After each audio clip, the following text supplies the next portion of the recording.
திருப்படல்கள் 19 1-7 முடிய. வானங்கள் இறைவனின் மாட்சியை வெளிப்படுத்துகின்றன. வான்வெளி அவர் தம் கைகளின் வேலைப்பாட்டை விவரிக்கின்றது. ஒவ்வொரு பகலும் அடுத்த பகலுக்கு அச்செய்தியை அறிவிக்கின்றது.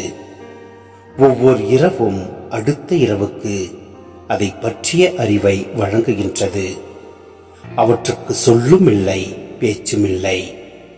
அவற்றின் குரல் செவியில் படுவதும் இல்லை.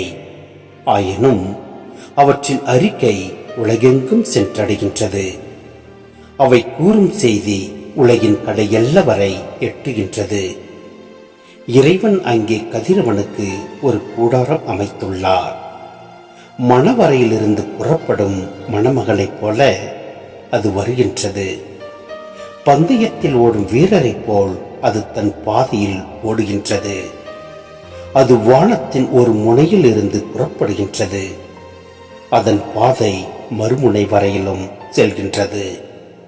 அதன் வெப்பத்திற்கு மறைவானது ஒன்றுமில்லை. ஆண்டவரின் திருச்சட்டம் நிறைவானது. அது புத்துயிர் அளிக்கின்றது. ஆண்டவரின் ஒழுங்குமுறை நம்பத்தக்கது. எளியவருக்கு அது ஞானம் அளிக்கின்றது.